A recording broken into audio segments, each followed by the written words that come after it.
Hey guys, what's going on? It's Ash here coming at you today in Raid Shadow Legends. Welcome to the video, guys. Hopefully it finds you all doing well. Today, a quick but a very important video. Going to talk about really the 3 rules that you guys want to make sure you're considering when building an arena nuker. Whether you're speed farming your Great Hall, or whether you're pushing to platinum maybe for the first time, or maybe trying to compete towards the end of the week. These are 3 rules that you're going to want to follow for or when building your arena nuker. So I'm going to show you my main arena nuker on my main account, and then I'll go on my free-to-play account, talk about those adjustments that we're making for an account kind of just starting out or an account on a very tight budget. In my case, no budget whatsoever. So let's go ahead and look at Trunda, who is still my main nuker on most of my arena teams. And let's start with Masteries. So rule number 1, guys, is making sure that you have the appropriate Masteries. Masteries are so incredibly important for your arena nuker, and this is my favorite layout for Masteries. Now, support tree, there's nothing wrong with that on some champions, especially if you're using your arena nuker outside of the arena as well, right? We don't all have the luxury of building a champion just to be an arena nuker and not using them anywhere else. They call it the rich man's disease. A wonder you don't have it. This build is just for the arena, but also can be used in PvE areas, obviously in dungeons and against bosses. However, you might have to go support tree if you're hoping to land those debuffs. In the arena, out of your nuker, you usually just want them to kill whoever they're attacking. Landing the debuffs not as important as it is, again, versus PvE content. Now, all that being said, let me point out a few of my favorite of these debuffs, guys. We have, on the offense, man, I mean, obviously, we're going to go ahead and pick up Deadly Precision. We're going to go ahead and pick up Cane Strike. Important no matter, you know, who your nuker is and where you're using them. But my favorite masteries to get, and I think that one that everybody should have, are the following. For the arena nukers, Shield Breaker, so important. If you've built your arena nuker maybe a while ago and you kind of forgot to look at their masteries, or it's been a while, go ahead and look back. Because of all the shields in the arena, especially on go second teams, make sure you have Shield Breaker. Increase damage inflicted to targets under shield by 25%. That's pretty massive, right? Number 2, Ruthless Ambush. This is arguably the most important mastery to have on any and all of your arena nukers. Increase damage inflicted by 8% for the first hit on each enemy. Now again, guys, the first hit is usually all you need. So all these extra 8% really does add up tremendously. And then pick up Opportunist if you have any CC on your team. Meaning again, stun, sleep, fear, true fear, or freeze. And if you don't, maybe considering adding a sleep champion, a freeze champion that goes before your nuker, because you can get 12% extra damage if you set up your nuker by CCing the rest of the enemies first, right? 12% plus, again, 8%, that's 20% extra damage off of 2 masteries for your arena nuker. And then Helm Smasher, obviously, that's the obvious one, but incredibly important for the arena. 50% chance of ignoring 25% of the target's defense, okay? So that's going to be tremendously helpful. That is your tier 6 mastery choice for the arena, or for waves as well on Doom Tower or anywhere else in the game. Also on the defensive tree, guys, I love picking up Retribution. 50% chance to counterattack when this champion loses 25% of their max HP or more from a single enemy skill. Again, very helpful because usually your arena nuker is kind of squishy, so they're almost always going to be losing 25% of their max HP, and usually your arena nuker does have a hard-hitting A1 as well, so that can help out. Same thing with deterrence, right? Going against those, well, any team that has fear or true fear or freeze, torment teams out there, or stun, right? 20% chance to counterattack when an enemy, when they apply a freeze or any of those debuffs to an ally. So I love going with this route. Also, even improved parry decreases the damage received by this champion by 8% when this champion is hit with a critical hit. Again, you know, if you don't go first, or if you have to make it a few, you know, rounds into the arena battle, that's going to help you keep your arena nuker alive. So these masteries, very, very important, guys, to take a look at your arena nuker and make sure that you have the correct masteries, because this is going to really add a ton of damage to your overall, you know, arena nuker. All right. Number 2, the second rule of building an arena nuker is kind of an obvious one to more seasoned veterans, but I have to state it here, is we are optimizing these champions just to do sheer damage. We don't really care about the survivability. because on a fast arena team, again, especially if you're speed farming your Great Hall, you want it to be done and over with in a matter of seconds, right? So these aren't grueling 2, 3, 4 minute battles where you need a bunch of HP or defense on these champions, such as dungeons, right? So go all out attack if it's an attack-based nuker, which usually it is for the arena. Attack percentage on the chest, attack or crit damage always on the gauntlet. So rule number 2 is your end goal, you know, even if you're starting out, is to eventually get some critical damage gauntlets on your nuker, okay? Savage set is usually the way to go too when we talk about artifacts for your nuker. So we have Helm Smasher, synergizes very well, ignores 25% of enemy defense already off of the Savage set. So Savage is king inside the arena. If you don't have Savage, go crit damage, because crit rate and crit damage are so important for overall damage, even more important than attack. So no matter who your nuker is, prioritize crit rate at 100, mandatory that we get it for our arena nuker especially to 100% crit rate, right? We can't stand, especially over the course of time, it's going to lose you a lot of battles if you're sitting there with 80, 85, 90% crit rate or even lower. So when we look at the total stats here, I'd rather have 100% crit rate, even if it means sacrificing some attack, even if it means sacrificing some crit damage. So number 1 priority for your arena nuker stat-wise is, again, ideally Savage gear, and then after that, 100% crit rate, and then crit damage, right? After that, then you can focus on getting their attack up.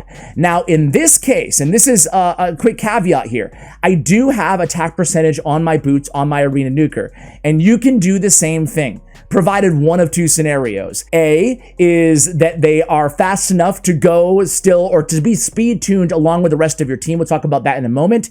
Or B, you have a crowd control champion able to CC the enemy team before your nuker goes. So in other words, we're going to see right now, I'll show you my nuking team, or my nuking team. I don't want to buy this stuff. Oh my God, pops-ups everywhere. Jeez. Mission failed. We'll get them next time. Jeez, Plarium. Have to give me the pop-ups in the middle of the video? Of course they do. Of course they do. They're dirty, man. They're dirty. Take a look at my main, this is not my main area team. Let's take a look at my main team here, right? So I have Trunda a lot slower than I have the other 3 champions, right? But I do have a CC champion in front of her. Prince Kymar is going to come in here and freeze, or excuse me, sleep the enemy team.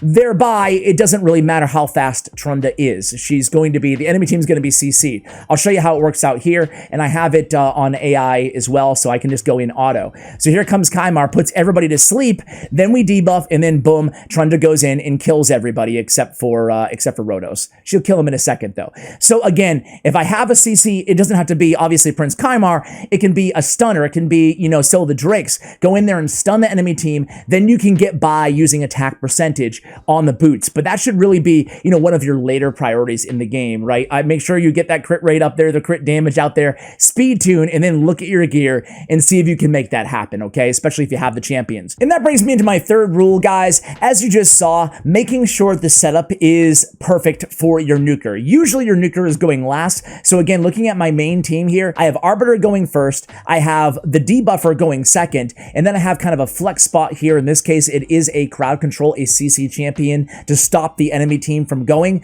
and then my nuker goes last. Most importantly here, if again we look at the speed of Trunda, it is 201. I mean, kind of stating the obvious here, but you have to have your debuffer faster than that. So 254 on my Madame Ceres, really, really important. And then ideally, we have an attack up champion going before your nuker as well, because attack up, in this case, Arbiter, going in with this A3, right? 50% increase attack. That increase attack is based off of their total attack. So 50% up is upping my Trunda's attack to over 7,500 because of this buff.